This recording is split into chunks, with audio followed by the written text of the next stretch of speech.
Hello students, welcome to our new video. मेरा नाम है रजत और आज हम बात करेंगे चैप्टर नंबर 3 की एक्सरसाइज 3.4 के क्वेश्चन नंबर 2 के बारे में। इसमें लिखा है form the pair of linear equations in the following problems and find their solutions by elimination method. हमको इस क्वेश्चन में 5 वर्ड प्रॉब्लम्स गिवन है। सबसे पहले हमको दो इक्वेशंस निकालनी है, देन उसके बाद में एलिमिनेशन मेथड से x और y की वैल्यू सॉल्व करके शो करनी। तो हमारे पास पहला पार्ट है, इसको ध्यान से सुनें। If we add 1 to the numerator and subtract 1 from the denominator, a fraction reduces into 1। यानी कि अगर हमने न्यूमरेटर को माना है x और डिनोमिनेटर को माना है y, तो हम अज्यूम कर सकते हैं let the fraction be x and y, जहां x हो जाएगा न्यूमरेटर, y हो जाएगा डिनोमिनेटर। और फिर से हम क्वेश्चन को पढ़ते हैं और इक्वेशन को फ्रेम करते हैं। सबसे पहले लिखा है if we add 1 to the numerator, तो हमारे पास 1 है, तो हमारे पास न्यूमरेटर है x, तो हमने सबसे पहले लिखा x और यहाँ पर लिखा है if we add 1 to the numerator, तो 1 हमने न्यूमरेटर के साथ में प्लस कर दिया and subtract 1 from the denominator. Denominator होता है नीचे और सबट्रैक्ट करना है 1 and subtract 1 from the denominator, a fraction reduces to 1, यानी कि इसका रिजल्ट हो जाएगा equals to 1। ये हो जाएगी हमारी पहली इक्वेशन। और दूसरी इक्वेशन के लिए it becomes half, यानी ये बन जाएगा हाफ। कब बन जाएगा हाफ? जब if we only add 1 to the denominator, यानी हमको यहाँ पर न्यूमरेटर को चेंज करने के लिए कुछ नहीं कहा गया है, तो हम as it is x लिखेंगे और डिनोमिनेटर में अगर हम 1 करते हैं ऐड, तो ये हो जाएगा y प्लस 1। आई होप कि आपको समझ आ गया है। एक बार फिर से टैली कर लेते हैं। If we add 1 to the numerator and subtract 1 from the denominator, it becomes 1। और दूसरी इक्वेशन में बोला गया है if we add 1 to the denominator, it becomes 1 upon 2। I hope कि आपको इतना समझ आ गया है। अब हम इक्वेशन नंबर 1 बनाने के लिए फर्स्ट वाले पार्ट को सॉल्व करते हैं, देन उसके बाद में सेकंड पार्ट को सिंपलीफाई करें। सबसे पहले x प्लस 1 हमने लिख दिया है, y माइनस 1 को ऊपर शिफ्ट कर देते हैं, y माइनस। अब y और 1 को दोनों को लेफ्ट साइड में शिफ्ट कर देते हैं, तो ये हो जाएगा x प्लस माइनस y। यहाँ पर पहले से प्लस है, माइनस से लेफ्ट में आएगा तो ये भी हो जाएगा प्लस, तो ये हो जाएगा यहाँ पर प्लस का 2 इज इक्वल टू 0। ये हो गई हमारी इक्वेशन नंबर 1। और इक्वेशन नंबर 2 निकालने के लिए हम यहाँ पर करेंगे क्रॉस मल्टीप्लाई, तो ये हो जाएगा 2x is equal to y plus 1 multiply करेंगे 1 से, तो ये हो जाएगा y प्लस 1। अब फिर से हम दोनों को लेफ्ट साइड में शिफ्ट कर देंगे, ये हो जाएगा 2x minus y minus 1 is equal to 0। Equation number 2 हमने क्या करा, माइनस y, यानी कि y को लेफ्ट साइड में शिफ्ट किया तो साइन चेंज हुआ, 1 को भी किया तो साइन चेंज हुआ। तो इस तरीके से हमारी दो इक्वेशंस फ्रेम हो चुकी है। अब इन दो इक्वेशन को हम सॉल्व करेंगे और y की वैल्यू और x की वैल्यू फाइंड आउट करेंगे एलिमिनेशन मेथड यूज करते। स्टार्ट करते हैं। चलिए, तो हमने दोनों इक्वेशन को लिख लिया है जो हमने अभी सिंपलीफाई की थी। अब स्टार्ट करते हैं एलिमिनेशन मेथड का प्रोसेस, जिसमें सबसे पहले हमको x या फिर y को सिमिलर निकालना हो। तो यहाँ पर हम क्लियरली देख सकते हैं, यहाँ पर माइनस y है और यहाँ पर है माइनस y, तो हमको कुछ भी मल्टीप्लाई करने की जरूरत नहीं है किसी भी इक्वेशन। और हम क्या करेंगे, इसको करेंगे सबट्रैक्ट, यानी 1 को 2 से सबट्रैक्ट करेंगे तो आएगा हमारे पास सबट्रैक्टिंग 1 फ्रॉम इक्वेशन नंबर 2, तो ये हो जाएगा x minus y plus 2 is equal to 0। और इक्वेशन नंबर 2 हो जाएगी 2x minus y minus 1 is equal to 0। अब हमको सबट्रैक्ट करना है, तो हम सबसे पहले एक लाइन ड्रॉ करेंगे, इसके बाद में साइन चेंज करेंगे, ये हो जाएगा माइनस प्लस प्लस, तो ये हो जाएगा x माइनस 2, यानी 1 माइनस 2 कितना हो जाता है, माइनस का x। ये कैंसिल आउट हो जाएगा, minus plus cancel out, 2 plus 1 कितना होता है, ये हो जाता है 3 इज इक्वल टू 0। तो हमारे पास x की वैल्यू आ जाती है इक्वल्स टू 3। अब हम इस x की वैल्यू को पुट करेंगे इक्वेशन नंबर सेकंड के, तो हम लिखेंगे put value of x equals to 3 in equation number second. ये हो जाएगा 2 multiply by 3 minus y minus 1 is equals to 0। हमने x की वैल्यू इस इक्वेशन में पुट कर दी, जहां पर x था वहां पर 3 लिख दी, तो ये हो जाएगा 3 2 जा 6 minus y minus 1 is equals to 0। Minus 5 को लेफ्ट में रहने दिया और बाकी जो भी टर्म है उसको राइट साइड में शिफ्ट कर दिया। ये हो जाएगा 5 और अगर इसको हम राइट में शिफ्ट करेंगे तो ये हो जाता है माइनस का 5। इस तरीके से हमारी y की वैल्यू आ जाती है इक्वल्स टू 5। अब जैसा कि हमको क्वेश्चन में पूछा गया था व्हाट इज द फ्रैक्शन, जिसमें हमने फ्रैक्शन माना था x अपॉन y, तो अब हम क्या लिख सकते हैं, द फ्रैक्शन विल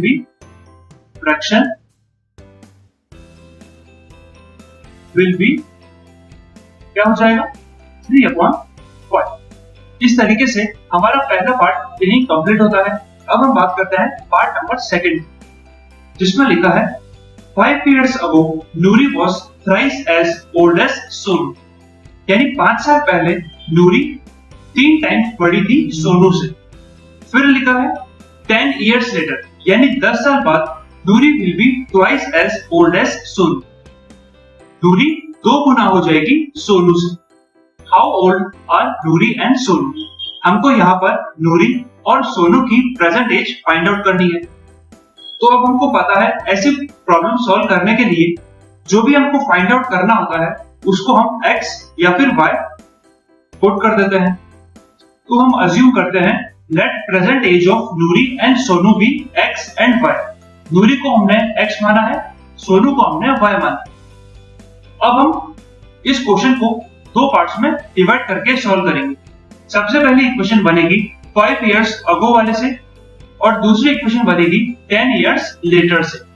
तो सबसे पहले 5 years ago के लिए क्या कंडीशन गिवन है, 5 years ago Noori was thrice as old as Sonu. तो सबसे पहले हमको पता है नूरी की प्रेजेंट एज है x, तो हमने लिख दिया यहाँ पर x।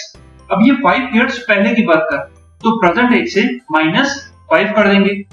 इसी तरीके से सोनू की एज है 5, तो इसको -5 कर देंगे। यहाँ पर 10 years later की बात होगी, तो नूरी की प्रेजेंट एज हमको पता है x है, तो 10 years later यानी +10 कर देंगे। इसी तरीके से y +10 कर देंगे सोनू की एज के लिए। फिर से पढ़ते हैं क्वेश्चन को, नूरी was thrice as old as Sonu. तो अब हमको पता चल रहा है कि सबसे पहले हमने नूरी की एज लिखी है यहाँ पर x -5 5 years बैक वाली, और यहाँ पर लिखी है सोनू की एज 5 years पहले की। नूरी was thrice यानी नूरी 3 टाइम्स बड़ी होगी, बड़ी थी सोनू से 5 साल पहले, तो हम यहाँ पर लिख देंगे 3। इसकी एज में, सोनू की एज में लिख देंगे 3। अब ये इक्वेशन बैलेंस हो गई है, इसको सॉल्व कर देते हैं। x -5 is equals to 3y -15। Further solve करने पर x 3y को शिफ्ट करते हैं लेफ्ट में, ये हो जाएगा माइनस का y इज इक्वल्स टू 15 पहले से है, 5 यहाँ पर आ जाए प्लस होकर, तो ये हो जाएगा -15 प्लस 5। फर्दर सॉल्व करते हैं, is equals two plus minus minus होता है, 15 - 5 हो जाता है 10, साइन किसका आएगा, माइनस का। ये हो गई हमारी इक्वेशन नंबर 1 सॉल्व। इसी तरीके से हम 10 years लेटर के लिए भी सॉल्व करते हैं। इसमें कंडीशन गिवन है Noori will be twice as old as Sonu, तो हम यहाँ पर 10 years लेटर की नूरी की एज लिखते हैं x + 10 और यहाँ पर लिखते हैं y + 10। अब कौन बड़ा होगा, नूरी बड़ी होगी, तो हम सोनू की एज में मल्टीप्लाई बाय 2 कर देंगे। फिर से इसको सॉल्व करते हैं, तो ये हो जाएगा x + 10 is equals to 2y + 20, 2y और 20। अब आगे सॉल्व करते हैं, x 2y को लेफ्ट में शिफ्ट कर देंगे इस तरीके से, राइट साइड में हो जाएगा 20 - 10, ये हो जाएगा 10। इस तरीके से ये हो गई हमारी इक्वेशन नंबर 2। अब हम एलिमिनेशन मेथड से इन दोनों इक्वेशन को सॉल्व करेंगे और x और y की वैल्यू फाइंड आउट कर लेंगे। अब हमने दोनों इक्वेशन को सिंपलीफाई करने के बाद में एज इट इज लिख दी है। चलिए एलिमिनेशन मेथड स्टार्ट करते हैं। सबसे पहले हमको चेक करना है कि कोई वेरिएबल सिमिलर है या नहीं। तो सबसे पहले हमको यहाँ क्लियरली पता चल रहा है कि x और x सिमिलर है, तो हमको 1 और 2 इक्वेशन किसी में भी मल्टीप्लाई कुछ भी करने की जरूरत नहीं है। तो हम क्या लिख देंगे, x minus 3y is equals to minus 10 और यहां पर लिख देंगे x minus 2y is equals to 10। अब हम लाइन ड्रॉ करेंगे, साइन को चेंज करेंगे, प्लस का है माइनस हो जाएगा, माइनस है प्लस हो जाएगा और ये हो जाएगा minus, plus minus cancel out हो जाएगा। माइनस 3 प्लस 2 कितना हो जाता है, माइनस 3 प्लस 2, ये हो जाएगा माइनस का 1 यानी माइनस 1 और ये हो जाएगा माइनस माइनस प्लस, तो लिख देंगे हम यहाँ पर 20। इसी तरीके से y की वैल्यू आ जाती है हमारे पास y इज इक्वल्स टू 20। अब हम पुट करेंगे value of y, put value of y in equation number, किसी भी इक्वेशन, तो हम किसी भी इक्वेशन में से एक इक्वेशन लेते हैं जो हो जाएगी 1, तो 1 के अंदर हम पुट करते हैं y की वैल्यू, तो ये हो जाएगा x minus 3 20 is equals to minus 10, ये हो जाएगा x इज इक्वल्स टू, ये हो जाएगा 60 माइनस का 60 माइनस 10 मल्टीप्लाई बाय 60, तो x की वैल्यू हमारे पास आ जाती है प्लस का 50, ये हो गई x की वैल्यू 50, y की वैल्यू आ गई हमारे पास 20। तो यहाँ पर हमको पता चल रहा है कि नूरी की प्रेजेंट एज हो जाएगी 50 और सोनू की एज हो जाएगी 20 इयर्स। इस तरीके से ये वाला पार्ट भी हमारा यहीं कंप्लीट होता है। अब हम बात करेंगे पार्ट नंबर 3 को सॉल्व करने के लिए। अब डिस्कस करते हैं पार्ट नंबर 3 को। ध्यान से सुनिए क्वेश्चन को। The sum of the digits of 2 digit number is 9। तो यहाँ पर 2 डिजिट नंबर है, उसका सम है 9। आगे बढ़ते हैं। Also 9 times this number is twice the number obtained by reversing the order of the digits, find the number. चलिए इसको समझने से पहले हम स्टार्ट कर देते हैं क्वेश्चन के आंसर को, ताकि आपको स्टेप बाय स्टेप ये आंसर समझ आ जाए। तो सबसे पहले हम लिखते हैं let the unit digit and tens digit of the number be x and y, यानी tens digit 10 tens digit हो जाएगी x। अब हमको ये पता है फॉर एग्जांपल 56 है, तो 6 हो जाएगा यूनिट डिजिट पर और 50 हो जाएगा टेंस डिजिट पे और 6 हो जाएगा यूनिट डिजिट पे। इसी तरीके से हमको यहाँ पर भी देखना है कि यूनिट डिजिट हो जाएगी हमारी x और टेंस डिजिट हो जाएगी हमारी y। तो इस तरीके से अगर हम लिखते हैं तो हमारी नंबर की क्या इक्वेशन बनती है, तो ये नंबर हो जाएगा, यूनिट डिजिट है हमारे पास में x में और टेंस डिजिट है y। तो 10 मल्टीप्लाई पे अगर हम y करते हैं तो ये हो जाएगा tens digit plus unit digit है हमारी x, तो हम यहाँ लिख देते हैं प्लस x। इसी तरीके से यहाँ पे भी हमने किया था, ये है 50 प्लस 6 कितना हो जाता है 56। यहाँ पर भी हमने इसी तरीके से किया है 10y प्लस x। अब अगर हम इस नंबर को रिवर्स कर देते हैं, रिवर्स नंबर, तो ये क्या हो जाएगा, 10 चला जाएगा x के पास में और x के साथ में कुछ नहीं यानी 1 है, 1 चला जाएगा y के पास में, तो ये हो जाएगा y प्लस 10x। या फिर हम इसको आगे पीछे भी लिख सकते हैं और 10x प्लस 1, या तो ये लिखते हैं या तो ये लिख सकते हैं, कुछ नहीं किया है, इसको आगे पीछे शिफ्ट किया है ओनली। चलिए ये हमने लिख लिया है। अब हम क्वेश्चन के अकॉर्डिंग देखेंगे कि हमको क्या क्या इक्वेशन बनानी है, तो हम यहाँ लिख देते हैं अकॉर्डिंग टू क्वेश्चन। सबसे पहले लिखा है sum of digits of 2 digit number is 9। तो पहले डिजिट है x और दूसरी डिजिट है y, तो हम सबसे पहले इक्वेशन फ्रेम कर सकते हैं। ये हो जाएगी x plus y is equals to 9, ये हो जाएगी हमारी पहली इक्वेशन। अब बात करता है दूसरे इक्वेशन को, जो कि इंपॉर्टेंट है। Also 9 times this number. अब ये दिस नंबर क्या है? वो नंबर है ये 10y प्लस x। तो 9 टाइम्स क्या कर देंगे हम? 9 से इस नंबर को मल्टीप्लाई कर देते हैं। समझ आ गया? फिर से पढ़ते हैं एक बार। 9 times this number. This number क्या है? ये है this number 10y plus x। तो हमने इसको 9 टाइम्स कर दिया। 9 10y प्लस x। चलिए इस यानी कि हमने यहाँ पे इक्वल्स टू लगा दिया। Twice the number obtained by reversing the order of the digit. एक बार फिर से पढ़ते हैं। Twice the number obtained by reversing the order. अब रिवर्स नंबर क्या है? ये या फिर ये, तो हम लेते हैं इस नंबर को। तो ये हो जाएगा 10x प्लस y। इसका क्या करना है? ये हो जाएगा ट्वाइस द नंबर, तो ये हो जाएगा ट्वाइस। तो हमारे पास ये इक्वेशन निकल कर आ गई है। आई होप कि आपको अच्छे से समझ आ गया है। सबसे इंपॉर्टेंट है इस इक्वेशन को सॉल्व करना। एक बार फिर से हम टैली कर लेते हैं। लिखा है 9 टाइम्स दिस नंबर, तो 9 को हमने दिस नंबर यानी इस नंबर से मल्टीप्लाई कर लिया, equals to twice the number obtained by reversing the order of the digit, यानी ट्वाइस द रिवर्स ऑर्डर। मतलब रिवर्स नंबर क्या हो जाएगा? 10x प्लस y लिख दिया, मल्टीप्लाई बाय 2 कर। अब इसको हम फर्दर सॉल्व कर देते हैं। तो ये हो जाएगा 9 10 90y plus 9x is equals to 20x plus 2y। आगे सॉल्व करने पर ये आएगा, x को एक तरफ रखते हैं, y को एक तरफ रखते हैं, तो ये हो जाएगा 9x एज इट इज लिखा। 20 को हमने लेफ्ट साइड में शिफ्ट कर दिया, ये हो जाएगा माइनस का 20। राइट साइड में शिफ्ट किया 90 को, तो माइनस का 90 y हो जाएगा प्लस 2y। आगे सॉल्व करेंगे, ये हो जाएगा 11x माइनस का, क्योंकि 9 छोटा है 20 बड़ा है, ये हो जाएगा 88। साइन किसका आएगा यहाँ पर भी?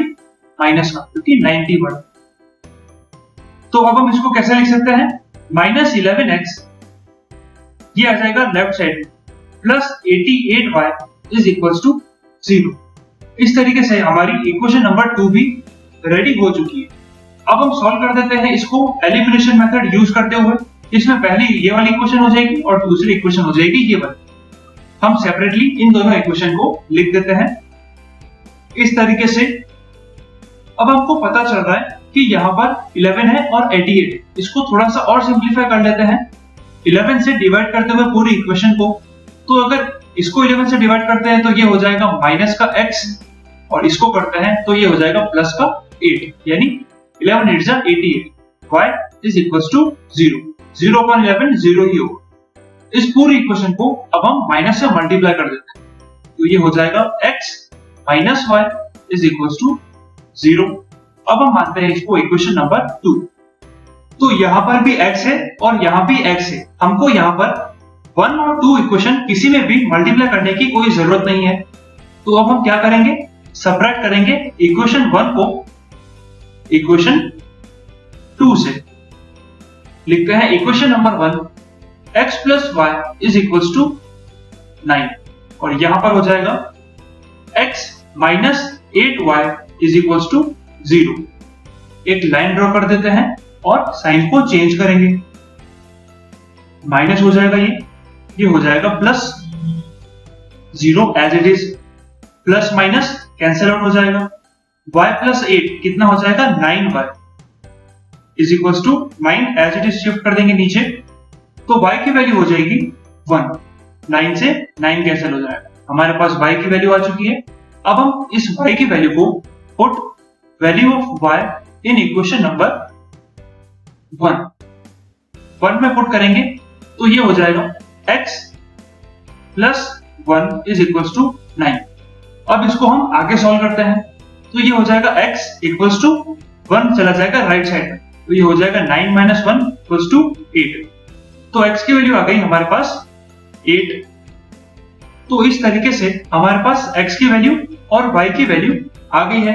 अब हमको लास्ट में पूछा था फाइंड द नंबर, तो हमने नंबर को अज्यूम किया था, क्या था? 10y plus x। अब हम x और y की वैल्यू इसमें पुट कर देते हैं, तो ये हो जाएगा 10 मल्टीप्लाई बाय 1 प्लस 8। तो नंबर कितना हो जाएगा 1880। 10 + 8 कितना हो जाएगा 18।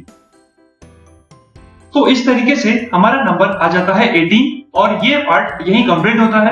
अब बात करते हैं पार्ट नंबर 4 की। पार्ट नंबर 4 है Meena went to a bank to withdraw 2000 rupees. Meena bank गई और उसको 2000 रुपीज निकालने थे। She asked the cashier to give her 50 and 100 rupee notes only. उसने कैशियर को यह कहा कि उसको 50 और 100 रुपीज के नोट्स ही चाहिए। मीना गॉट 25 नोट्स, उसको 25 नोट्स मिले। Find how many notes of 50 and 100 she received. अब हमको ये फाइंड आउट करना है कि मीना को 50 और 100 रुपीज के कितने नोट्स मिले। तो सबसे पहले हम अज्यूम करते हैं let the number of ₹50 notes and ₹100 notes be x and y। जितने भी 50 रुपीज के नोट्स थे उसको हमने x मान लिया है और जितने भी 100 रुपीज के नोट्स थे वो हमने y मान लिया है। तो अब हम पहली इक्वेशन फ्रेम करते हैं। Meena went to bank to withdraw 2000 rupees. Meena ने 2000 रुपीज विड्रॉ करने बैंक गई थी। उसने बोला उसको दो टाइप्स के ही नोट्स चाहिए कि x + y = 25 होना चाहिए, क्योंकि उसको टोटल नोट्स 25 मिले थे और हमने ये अज्यूम किया है 50 रुपीज नोट्स को x और 100 रुपीज नोट्स को y। ये हमारी बन जाएगी इक्वेशन नंबर 1। इक्वेशन नंबर 2 निकालने के लिए हम क्वेश्चन को आगे से पढ़ेंगे। She asked the cashier to give her 50 rupee notes. अब हर एक नोट जो 50 रुपए का है उसको हमने x माना है। तो 50 रुपए के कितना माना है x और 100 रुपीज के कितने नोट्स माने हैं y। और ये टोटल नोट्स मिला के कितने रुपए होते हैं, हो जाता है 2000। तो ये हो जाएगी हमारी इक्वेशन नंबर 2। आई होप कि आपको ये दोनों इक्वेशन अच्छे से समझ आ गई है। मेन बात इसके अंदर हमको इक्वेशन फाइंड आउट करना ही होता है। इसके बाद हमको एलिमिनेशन मेथड से सॉल्व करना है। चलिए अब हमको ये दिख रहा है कि यहाँ पर है x और यहाँ पर है 50x। तो इक्वेशन नंबर 1 को हम मल्टीप्लाई करेंगे 50 से। तो ये क्या हो जाएगा 50x + 50y = 1250। इसको हम मान लेते हैं इक्वेशन नंबर 3 और इक्वेशन 3 और 2 को हम सेपरेट करते हैं। किसको किस में से करेंगे, separate equation number 3 from equation number 2। तो सबसे पहले हम लिख देते हैं 50x + 50y = 1250 और यहां से लिख देते हैं 50x + 100y = 2000। एक लाइन ड्रॉ करते हैं और साइन को चेंज करते हैं। 50 प्लस का है, ये हो जाएगा माइनस, ये भी हो जाएगा माइनस, ये भी हो जाएगा माइनस। 50 और 50 कैंसिल आउट। 50 - 100 कितना हो जाता है माइनस का 50। y = ये हो जाएगा 1250 - 2000 कितना हो जाएगा माइनस का 750। ये माइनस और ये माइनस कैंसिल कर देंगे तो y की वैल्यू क्या आ जाएगी 750 / 50 कितना हो जाएगा 0 से 0 कैंसिल, 5 1 * 5, 5 1 * 5, कैरी 2, 25 हो तो ये हो जाएगा 5, 5 5 25 होता है। तो y की वैल्यू आ गई हमारे पास में 15। अब हम इसी वैल्यू को x के अंदर पुट करेंगे, यानी इक्वेशन नंबर 1 के अंदर पुट करेंगे तो हमारे पास x की वैल्यू भी आ जाएगी। तो अब हम लिखते हैं put value of y in equation number 1। Equation number 1 है x + y = 25। y की वैल्यू आ गई हमारे पास 15 तो हमने लिख दिया यहां पर +15 = 25। x = 25 - 50 क्या हो जाएगा ये 10। तो x की वैल्यू आ गई हमारे पास में 10 और y की वैल्यू क्या आई थी 15। यानी कि हम ये कंक्लूड कर सकते हैं कि 50 रुपीस के नोट थे वो थे 10 नोट्स और 100 रुपीस के नोट कितने थे 15। तो इसको हम कैसे बोलेंगे Hence, Meena received 10 notes of ₹50 and 50 notes of ₹100. इसी के साथ ये वाला पार्ट भी यहीं कंप्लीट होता है। अब बात करते हैं लास्ट पार्ट की, यानी पार्ट नंबर 5 की। अब हमारे पास पार्ट नंबर 5 है। और lending library has a fixed charge for first 3 days, यानी एक लाइब्रेरी है, उसके चार्जेस फिक्स्ड है अगर कोई भी स्टूडेंट कोई भी बुक लेता है उसके फर्स्ट 3 days के लिए, and an initial additional charge for each day thereafter. उसके बाद में हर दिन के हिसाब से उसको चार्ज पे करना होता है। फर्स्ट स्टूडेंट है सरिता, इसने पेड किए ₹27 for a book kept for 7 days। सरिता ने पे किए ₹27 और उसने अपने पास बुक रखी 7 days के लिए। While Sushi paid ₹21 for the book she kept for 5 days. Sushi ने 5 days तक बुक रखी और उसने पे किए ₹21। Find the fixed charge and the charge for each extra day. अब हमको फिक्स चार्ज भी निकालना है और एक्स्ट्रा चार्ज हर डे का कितना है वो भी फाइंड आउट करना है। तो हमको जो फाइंड आउट करना है उसको ही हम x और y ले लेते हैं। Let the fixed charge for first 3 days and each day charge thereafter be ₹x and y. यानी फर्स्ट 3 days का चार्ज हमने लिया है ₹x और each day का लिया है चार्ज y। अब हम इक्वेशन फ्रेम करते हैं। सबसे पहले इक्वेशन आएगी सरिता से, देन उसके बाद में इक्वेशन आएगी सुशी से। इन दोनों को हम इक्वेट करेंगे, एलिमिनेशन मेथड से सॉल्व करेंगे और x और y की वैल्यू फाइंड आउट करेंगे, जिससे हमारा आंसर भी पूरा हो जाएगा। तो स्टार्ट करते हैं सरिता से, पढ़ते हैं क्वेश्चन को। Sarita paid ₹27 for a book kept for 7 days। अब हमको ये पता है कि फर्स्ट 3 days तो हमने मान लिया था x, 3 days के बाद में 7 days तक जाने के लिए हमको क्या ऐड करना होगा? 3 के बाद में आता है 4, 5, 6 और 7, यानी 4 days। तो हमने लिख दिया यहां पर 4y। y क्या लिया था? ईच एक्स्ट्रा डे को हमने लिया था y, तो हमने कर दिया equation x plus 4y is equals to 27। इसी तरीके से सुशी ने पेड किए थे ₹21 और उसने बुक रखी थी 5 days के लिए। अब हमको पता है फिर से x हम लेंगे 3 days के लिए। अब कितने दिन बचे? 3 को अगर हमने 5 से हटा दिया तो बचे 2 दिन, तो ये क्या हो जाएगा? 2y।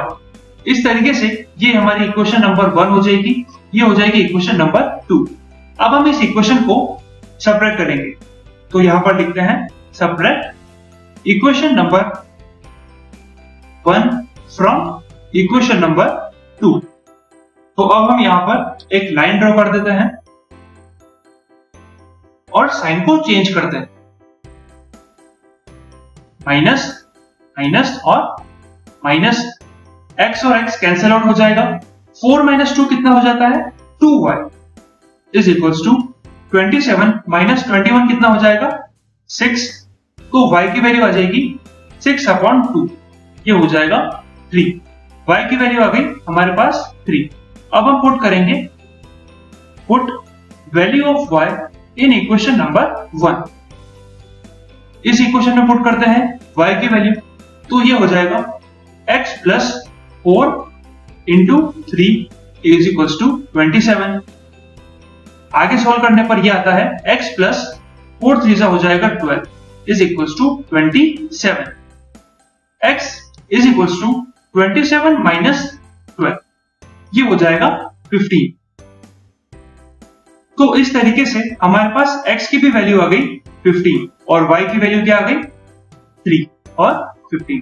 चलिए, तो अब हम इसको कंक्लूड कर देते हैं।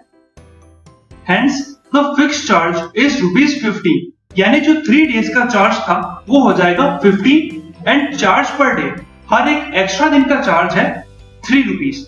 तो इसी के साथ हमारा ये क्वेश्चन का आंसर भी यहीं पे कंप्लीट होता है और पूरा क्वेश्चन भी यहीं कंप्लीट होता है। आई होप कि आपको ये वाला आंसर अच्छे से समझ आ गया है। अगर आपके मन में कोई भी डाउट है तो आप कमेंट सेक्शन में जरूर पूछ सकते हैं। इस वीडियो को लाइक जरूर करें, शेयर करें अपने फ्रेंड्स के साथ में और क्लासमेट्स के साथ में। चैनल को सब्सक्राइब करना बिल्कुल ना भूलें। बेल आइकन को भी जरूर प्रेस कर दें।